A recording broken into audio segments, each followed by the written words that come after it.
Donc, cette vidéo est pour les élèves de la UNM7 et UNM8. Alors, Diana, Clara, Anélia, Chloé, Eddie, Estelle, Méron, Flore, Valéza, Flavie, Noah, Chiara, Samuel, Camille, Emma, Christophe, Félix, Mathieu, Mathias, Zachary et Alissa.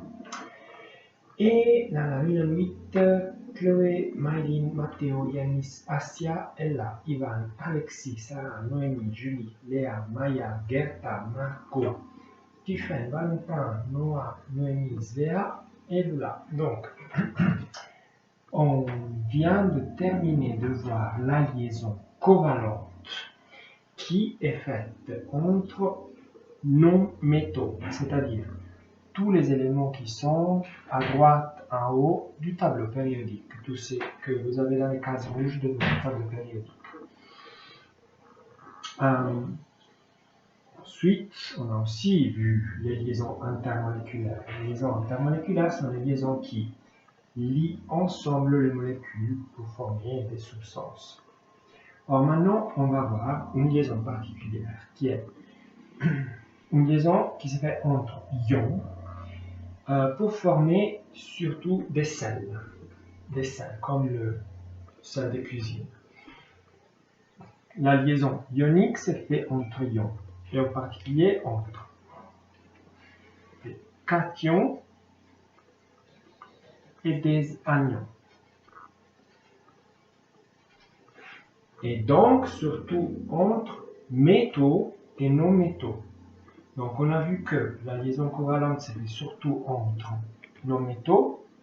La liaison ionique se fait entre métaux et non-métaux. Donc les éléments en bleu et les éléments en rouge dans les cases du tableau périodique. Pourquoi métaux et non-métaux? Alors, on a vu que on a déjà vu le rayon atomique. Je ne répète pas tout ce qu'on a déjà vu sur les rayons atomiques, mais je vous rappelle que les rayons atomiques diminuent le long d'une période. Donc on a que à gauche du tableau périodique, les métaux présentent un grand rayon atomique. À droite du tableau périodique, les non-métaux présentent un rayon atomique plus petit. La conséquence de cela est que les métaux ont les derniers électrons sur un grand rayon qui est très loin du noyau et donc qui ressentent peu l'attraction pour les noyaux. Ces derniers électrons donc auront tendance à partir de l'atome et le métal donc se transforme en cation parce que le métal perd un électron. Donc le sodium, métal, se transforme en cation sodium avec une charge positive. Il va où cet électron?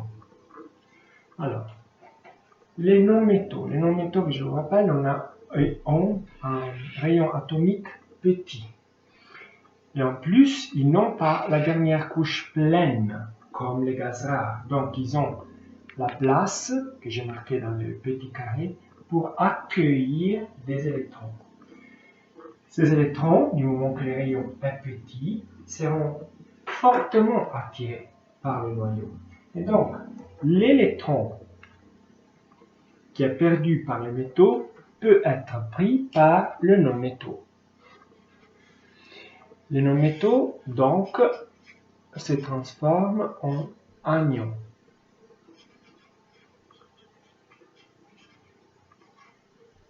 Le non-métal se transforme en anion. Le chlore, donc, se transforme en Cl-. Or, on dit qu'un métal perd un électron, et donc il se transforme en cation, et on dit que ce phénomène arrive très facilement. Donc, pour faire en sorte que le métal perde un électron, il faut lui donner très peu d'énergie, parce que cet électron est déjà très peu fixé à l'atome, très peu attiré par les noyaux. Donc, Ça suffit juste un petit frottement, un rien pour que l'électron soit perdu. On dit donc l'énergie pour faire en sorte que les métaux deviennent un cation est basse. Les métaux ont une basse énergie d'ionisation basse. Il faut leur donner très peu d'énergie pour qu'ils passent à l'état de cation. Les non-métaux attirent très fortement les électrons, donc ils ont une attraction pour les électrons très haute. Et on a déjà dit que la force avec laquelle on attire les électrons est l'électronégativité. L'électronégativité donc des non-métaux est très haute. La liaison ionique se fait donc entre des atomes qui ont une énergie d'ionisation basse et des atomes qui ont une électronégativité haute. Or, la liaison ionique peut être aussi vue comme une exagération de la liaison covalente polaire, dans le sens que si vous avez une molécule comme Cl2, HCl, NaCl. Alors, Cl2 est une molécule apolaire. Vous avez le chlore, l'hydrochlore, les deux attirent les électrons de la même façon et il n'y a pas de charge positive et négative. HCl.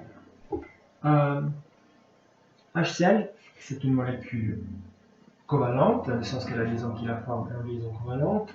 Vous avez que le H a une électronégativité de 2,2, le Cl de 3,2. Donc, vous avez la formation d'une charge négative sur le chlore et d'une charge positive sur le hydrogène.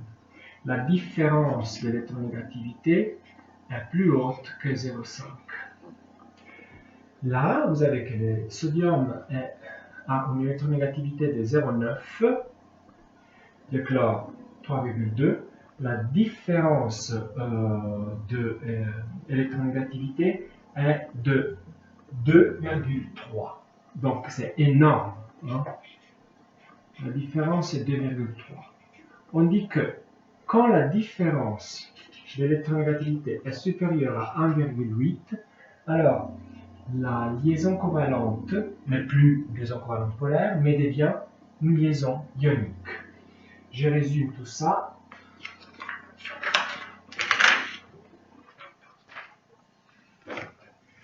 Dans une flèche là qui vous dit, dans laquelle je reporte la différence d'électronégativité entre deux atomes qui se lient ensemble. De 0 à 0,5, vous avez une liaison covalente apolaire. De 0,5 à 1,8, polaire. Et donc, un atome qui attire plus les électrons que l'autre, mais les électrons restent équitablement partagés. Si la différence est plus haute que 1,8, alors vous avez que les électrons ne sont pas un tout petit peu attirés plus par un atome, mais ils sont complètement pris par un atome, et donc vous avez la formation de deux ions, un cation et un anion. Et donc vous avez la liaison ionique.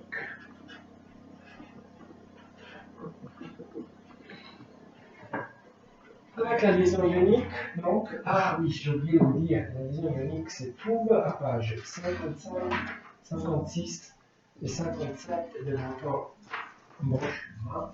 Donc, si vous allez à page 56, vous avez l'illustration numéro 17 qui vous dit que la liaison ionique est formée donc par une succession